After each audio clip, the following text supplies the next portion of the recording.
ಭಾರತದ ನೌಕಾಪಡೆಗೆ ಸಿಕ್ತು ತ್ರಿವಳಿ ಬಲ. ಒಂದೇ ದಿನ 3 ನೌಕೆಗಳ ಲೋಕಾರ್ಪಣೆ. ಚೀನಾಗೆ ಮೋದಿ ಸರ್ಕಾರದ ಬಿಗ್ ಟಕ್ಕರ್.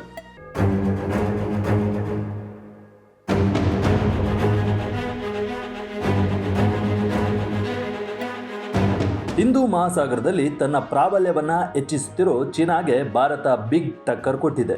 ಒಂದೇ ದಿನ 2 ಯುದ್ಧ ನೌಕೆ, 1 ಸಬ್ಮರೀನನ್ನು ಲೋಕಾರ್ಪಣೆ ಮಾಡುವ ಮೂಲಕ ಡ್ರ್ಯಾಗನ್ ರಾಷ್ಟ್ರದ ವಿಸ್ತರಣಾವಾದಕ್ಕೆ ದೊಡ್ಡ ಸಂದೇಶವನ್ನು ಇಂಡಿಯಾ ರವಾನಿಸಿದೆ. ಅದರಲ್ಲೂ ನೌಕಾಪಡೆಗೆ ಸೇರಿದ INS Surat, INS Nilgiri, INS ವಾಕ್ಷೀರ್ಗಳು ಮೇಕ್ ಇನ್ ಇಂಡಿಯಾ ಪ್ರಾಡಕ್ಟ್ ಆಗಿದ್ದು ಶತ್ರು ರಾಷ್ಟ್ರಗಳ ಎದೆಯಲ್ಲಿ ನಡುಕ ಹುಟ್ಟಿಸುತ್ತಿವೆ. ಅಟ್ಲಾಂಟಿಕ್ ಮಹಾಸಾಗರದಿಂದ ಹಿಂದೂ ಮಹಾಸಾಗರದ ಕಡೆ ಜಗತ್ತಿನ ಇಂಪಾರ್ಟೆನ್ಸ್ ಶಿಫ್ಟ್ ಆಗುತ್ತಿರೋ ಹೊತ್ತಲ್ಲಿ ಭಾರತದ ನಡೆ ಮಹತ್ವ ಪಡೆದುಕೊಂಡಿದೆ. ಅದಲ್ಲದೆ ಲೋಕಾರ್ಪಣೆ ಕಾರ್ಯಕ್ರಮದಲ್ಲಿ ಪ್ರಧಾನಿ ನರೇಂದ್ರ ಮೋದಿ ಹಾಗೂ ರಕ್ಷಣಾ ಸಚಿವ ರಾಜನಾಥ್ ಸಿಂಗ್ ಅವರು ನೇರವಾಗಿಯೇ ಚೀನಾಗೆ ಟಾಂಗ್ ನೀಡಿರೋದು ಕುತೂಹಲ ಕೆರಳಿಸಿದೆ.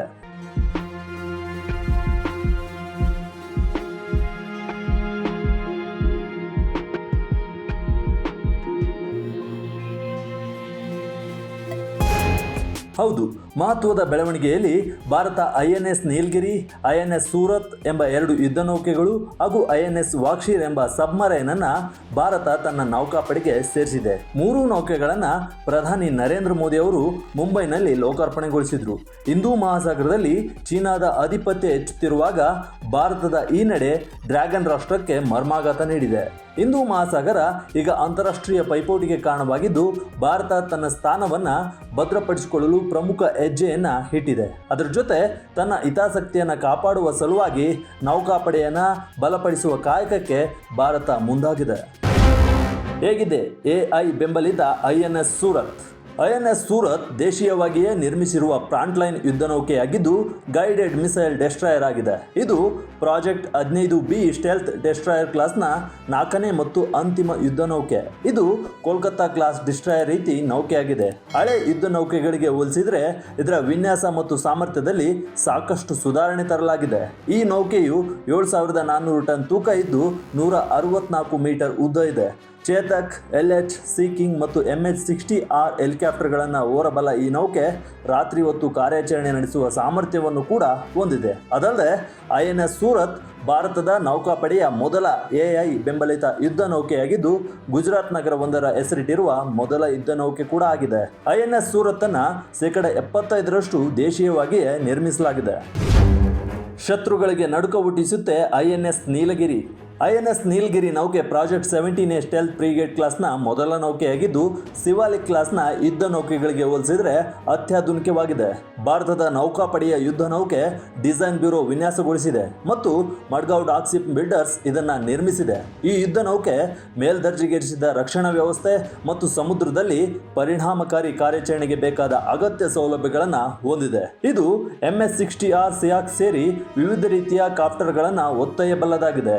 ಶತ್ರುಗಳ ಸಬ್ಮರೀನ್, ಯುದ್ಧ ನೌಕೆ ವಿರೋಧಿ ಕ್ಷಿಪಣಿಗಳು ಮತ್ತು ಯುದ್ಧ ವಿಮಾನಗಳನ್ನು ಒಡೆದುರುಳಿಸುವ ಸಾಮರ್ಥ್ಯವನ್ನು ಕೂಡ ಹೊಂದಿದೆ. MF ಸ್ಟಾರ್ ರೇಡರ್ ಅನ್ನು ಈ ಯುದ್ಧ ನೌಕೆ ಹೊಂದಿದೆ. ಜೊತೆಗೆ rail less helicopter traversing system ಹಾಗೂ ವಿಜುವಲ್ ಏಡ್ ಮತ್ತು ಲ್ಯಾಂಡಿಂಗ್ ಸಿಸ್ಟಮ್ ಅನ್ನು ಹೊಂದಿದೆ. ಇದರಿಂದ ಹಗಲು ಮತ್ತು ರಾತ್ರಿಯ ವೇಳೆ ಆಪರೇಷನ್ಗಳನ್ನು ಸುಲಭವಾಗಿ ಮಾಡಬಹುದಾಗಿದೆ. ಅಪಾಯಕಾರಿ ಶಾಂಟ್ಫಿಶ್ INS ವಾಕ್ಷೀರ್. ಇನ್ನು INS ವಾಕ್ಷೀರ್ ಇದು ಕಲವರಿ ಕ್ಲಾಸ್ ಪ್ರಾಜೆಕ್ಟ್ 75ರ ಕೊನೆಯ ಮತ್ತು 6ನೇ ಸ್ಕಾರ್ಪಿಯನ್ ಕ್ಲಾಸ್ ಸಬ್ಮರೀನ್. ಇದು ಡೀಸೆಲ್ ಎಲೆಕ್ಟ್ರಿಕಲ್ ಸಬ್ಮರೀನ್ ಆಗಿದೆ. Anti surface warfare, submarine warfare ಮತ್ತು ಗುಪ್ತಚರ ಮಾಹಿತಿ ಸಂಗ್ರಹ ಸೇರಿ ವಿವಿಧ ಉದ್ದೇಶಗಳಿಗೆ ಇದನ್ನು ನಿರ್ಮಿಸಲಾಗಿದೆ. ಸ್ವತಂತ್ರ ಪ್ರೊಪಲ್ಸನ್ ತಂತ್ರಜ್ಞಾನ ಸೇರಿ ಅನೇಕ ಸುಧಾರಿತ ತಂತ್ರಜ್ಞಾನಗಳನ್ನು ಈ ಸಬ್ಮರೀನ್ ಒಳಗೊಂಡಿದೆ. ಹಿಂದೂ ಮಹಾಸಾಗರದ ಅಪಾಯಕಾರಿ ಸ್ಯಾಂಡ್ಫಿಶ್ ಹೆಸರನ್ನು ಈ ಸಬ್ಮರೀನ್ಗೆ ಇಡಲಾಗಿದೆ. ಇದು ಅತಿ ಕಡಿಮೆ ಶಬ್ದದ ಸಬ್ಮರೀನ್ ಆಗಿದ್ದು 1565 ಟನ್ ತೂಕವನ್ನು ಹೊಂದಿದೆ. ಚೀನಾಗೆ ಟಾಂಗ್ ಕೊಟ್ಟ ನರೇಂದ್ರ ಮೋದಿ.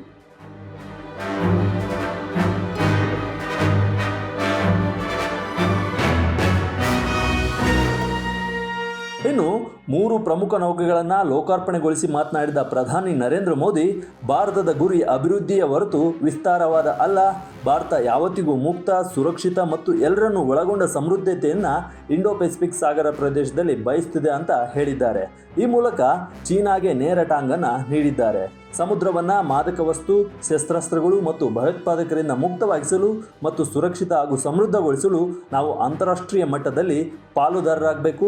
ಇದೀಗ ಭಾರತವು ಪ್ರಮುಖ ನೌಕಾಶಕ್ತಿಯಾಗಿ ಬೆಳೆಯುತ್ತಿದ್ದು ವಿಶ್ವದ ವಿಶ್ವಾಸಾರ್ಹ ಮತ್ತು ಜವಾಬ್ದಾರಿಯುತ ಪಾಲ್ದಾರನಾಗಿ ಗುರುತಿಸಲ್ಪಡುತ್ತಿದೆ. ಪ್ರಾದೇಶಿಕ ಜಲಪ್ರದೇಶದ ರಕ್ಷಣೆ, ಜಲಸಂಚಾರದ ಸ್ವಾತಂತ್ರ್ಯ ಮತ್ತು ಟ್ರೇಡ್ ಸರ್ಪ್ಲೈನ್ಸ್ ಮತ್ತು ಸಮುದ್ರ ಮಾರ್ಗಗಳನ್ನು ರಕ್ಷಿಸುವುದು ಯಾವತ್ತಿಗೂ ಮುಖ್ಯ. ಭಾರತದ ಕೆಲಸ ಕಾರ್ಯಗಳ ಉದ್ದೇಶ ಅಭಿವೃದ್ಧಿಯೇ ಹೊರತು ವಿಸ್ತಾರವಾದ ಅಲ್ಲ ಅಂತ ಹೇಳಿ ಇದೇ ವೇಳೆ ಸ್ಪಷ್ಟನೆಯನ್ನ ನೀಡಿದರು.